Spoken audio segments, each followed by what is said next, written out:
Shepard. He's a hero, but he's just one man. If we lose Shepard, humanity might well follow. The great success for us was that we have millions of people out there who loved the first game and really want to know what happens next. The story in Mass Effect 2 ends up going to some of the really dark places in the galaxy.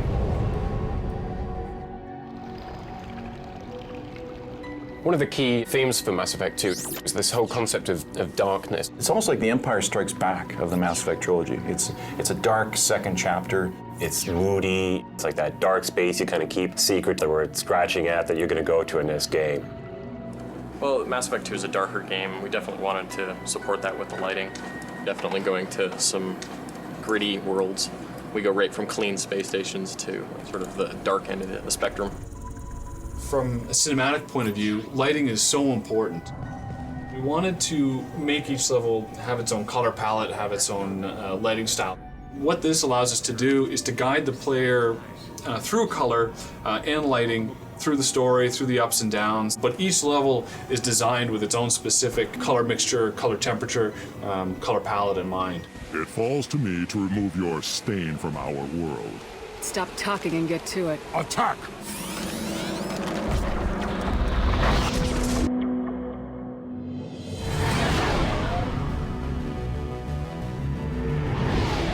The environments in Mass Effect 2 are so much more alive than in the first one. Approach exterior docking cradle 17. We have so much more diverse range of places and locations to visit in the second one.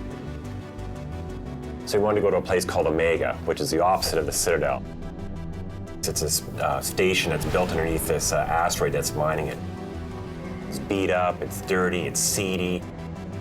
It's got more environment for like smoke and dirt. It's really an exciting place. That's close enough.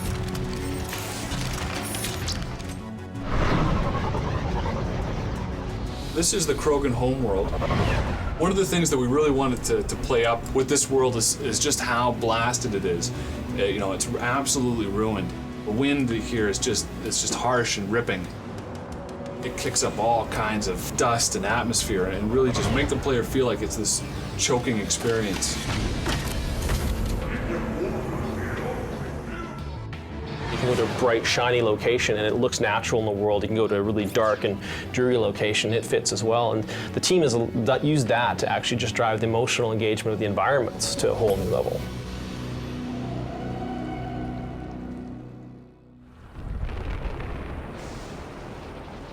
One of the key focuses for the sound design for Mass Effect was this concept of darker, kind of noise-polluted world that we have in Mass Effect 2. You're visiting these horrible, horrible sort of places that you really wouldn't want to hang around in. And it makes a real big difference when the audio is really feeding into that whole vibe.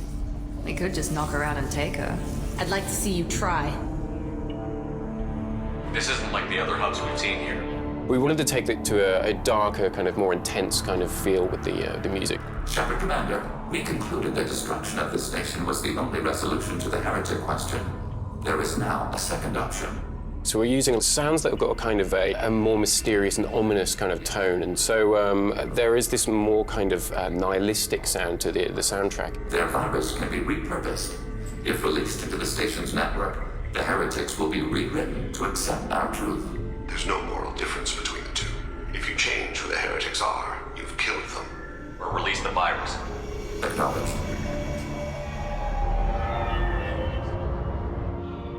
So, this assassin, you planning to stop him? I'm just here to make sure he survives. With the sound design for Mass Effect 2, we try very hard to create a unique and viable soundscape. For an example, the flying cars that you hear traveling around in places like the Citadel and Ilium. There's a bridge downtown that's got this really strange kind of corrugated metal arrangement on the floor that's got this really interesting sound when cars drive over it. So I recorded all these strange pass-by sounds and sort of distorted the sound to create this weird sort of tonal element as the cars fly past. And you can hear that in all of the flybys on places like that.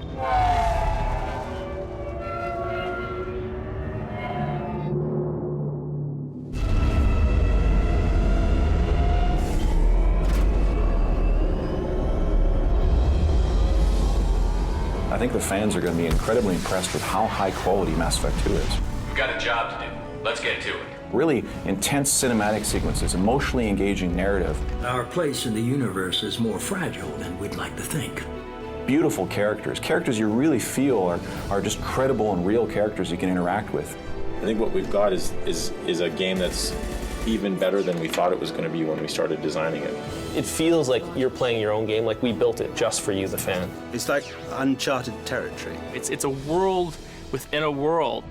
For those people who think you're the center of the universe,